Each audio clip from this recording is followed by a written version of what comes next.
Friends, gather around because you're not going to believe this shit. The former guy, the orange one himself, Donald J. Trump, has done it again. He's found a new way to horrify and astound us.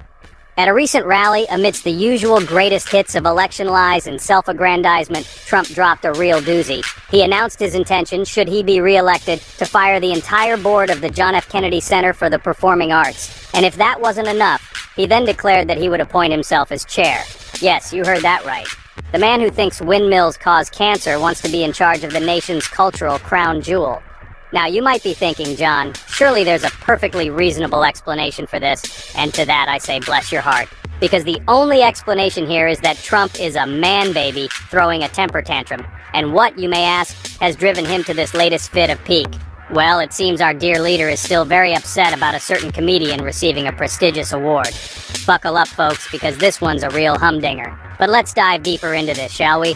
The Kennedy Center, as you know, is a beacon of cultural excellence in America. It's a place where the arts are celebrated, where creativity thrives, and where the nation's most talented performers showcase their skills. So why would Trump want to take control of such an institution? Is it a genuine interest in the arts? Unlikely. More probable is that it's another attempt to wield power and control, to place himself at the center of attention, and to exact revenge on those he feels have wronged him.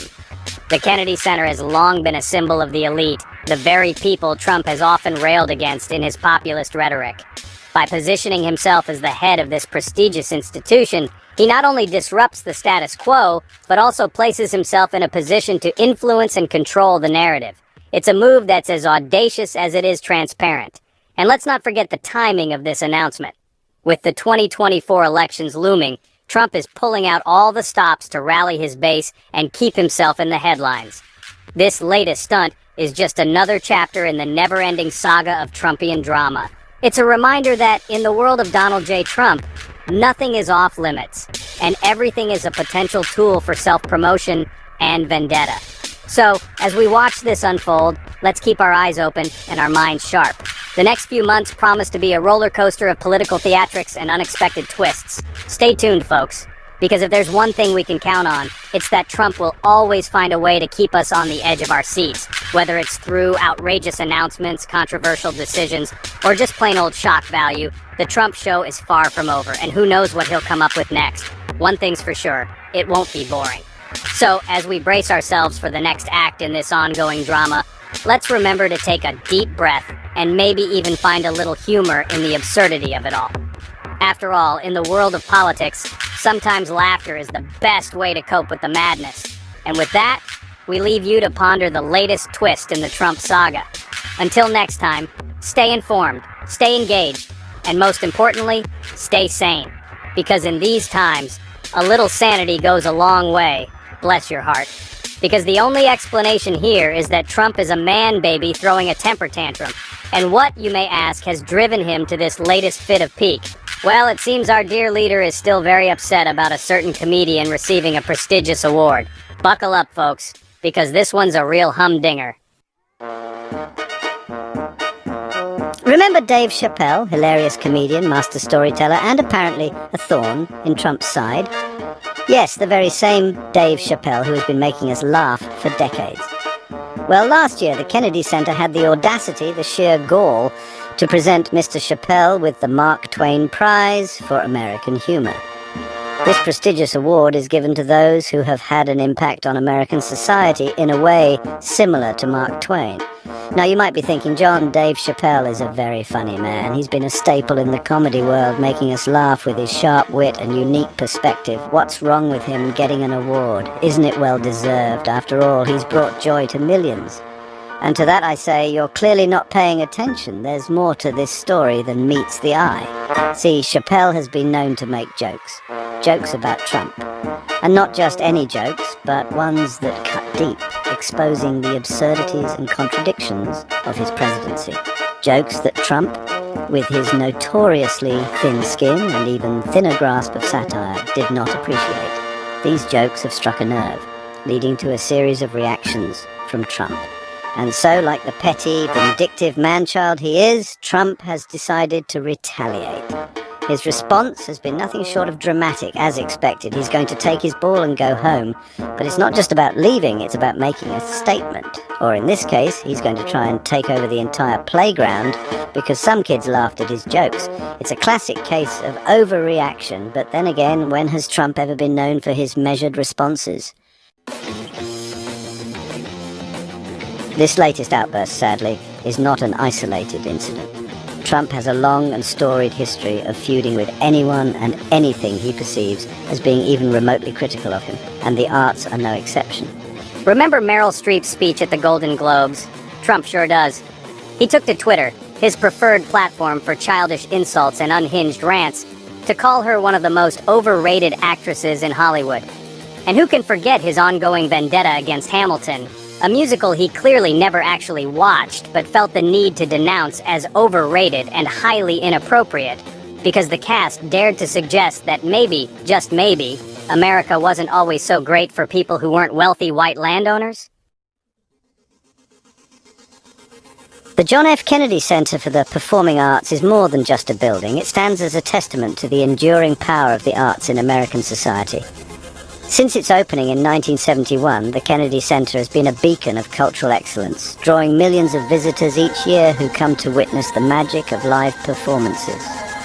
It's a national treasure, a symbol of American artistic excellence and a place where people from all walks of life can come together to experience the transformative power of the arts. From the grandeur of the opera to the raw energy of contemporary dance, the Kennedy Center offers something for everyone, making it a true cultural melting pot. It's a place where Yo-Yo Ma has graced the stage, captivating audiences with his extraordinary talent and passion for music.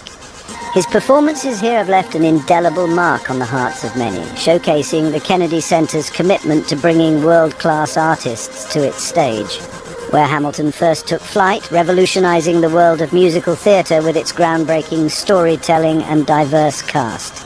The Kennedy Center has been a launchpad for many such innovative productions, pushing the boundaries of what is possible in the performing arts, where countless artists have poured their hearts and souls into their craft. Each performance is a labor of love, a testament to the dedication and hard work of the artists who strive to bring their vision to life on this prestigious stage. And Trump, in his infinite wisdom, wants to turn it into his own personal fiefdom.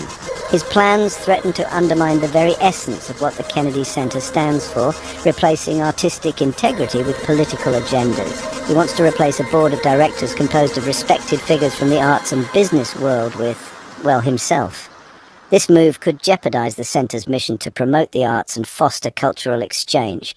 Because who better to oversee the nation's cultural heritage than a man who thinks culture is something you order from Grubhub? This satirical take highlights the absurdity of the situation, emphasizing the need to keep the arts free from political interference. The Kennedy Center is more than just a venue. It is the heartbeat of American culture and the arts. Its halls have echoed with the sounds of countless performances, each one contributing to the rich tapestry of our cultural heritage. We cannot let it be compromised by political whims and personal vendettas. The arts are a vital part of our society, offering a space for reflection, inspiration, and connection. To allow political agendas to dictate its future would be a disservice to all who cherish the arts. It stands as a beacon of creativity and unity, and we must protect its legacy. The Kennedy Center's role in fostering artistic expression and cultural dialogue is irreplaceable, and it is up to us to ensure that it remains a sanctuary for the arts for generations to come.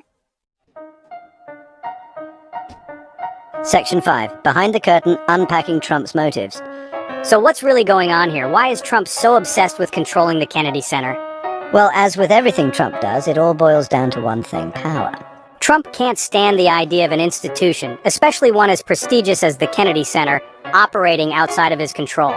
He can't stand the thought of artists, particularly those who disagree with him, having a platform to express themselves freely. He wants to silence dissent, to stifle creativity, to turn the Kennedy Center into a monument to himself and his own warped worldview. He wants to make America great again, by which he means he wants to drag it back to a time when white men like him held all the power and everyone else knew their place. Section 6. A chilling effect. Potential consequences for the arts. The potential consequences of Trump's actions are deeply concerning. If he succeeds in taking over the Kennedy Center, it will send a chilling message to artists across the country. Step out of line, and there will be consequences. Funding for the arts, already under threat, could be further slashed. Artistic freedom, already under attack, could be further eroded. The Kennedy Center, once a beacon of creativity and diversity, could become a hollow shell, a monument to Trump's vanity and a reminder of what we stand to lose when we allow demagogues to dictate the terms of our cultural discourse. Section 7. Echoes of the past, parallels and precedents. Sadly, Trump's assault on the arts is not without precedent. Throughout history, authoritarian regimes and dictators have sought to control and suppress artistic expression. From Hitler's purging of degenerate art to Stalin's imposition of socialist realism, the playbook is a familiar one. Dictators understand the power of art to inspire, to challenge, to provoke change, and they fear that power. Trump may not be Hitler or Stalin, but his attempts to silence dissent and control the narrative are cut from the same cloth. Section 8. Public outcry and political fallout. Thankfully, Trump's latest power grab has been met with widespread condemnation. Artists, politicians, and ordinary citizens have spoken out against his attempt to politicize the Kennedy Center.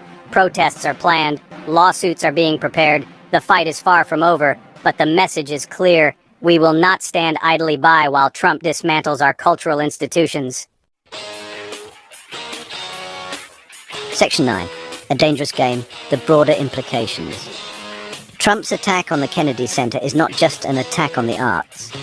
It's an attack on freedom of expression, on critical thinking, on the very idea of a pluralistic society. It's a dangerous game he's playing, and one that we cannot afford to let him win. We must stand united in defense of our cultural institutions, our artistic freedom, and our right to live in a society where dissent is not only tolerated, but encouraged. We must not let Trump turn America into a reality show where the only voice we hear is his own.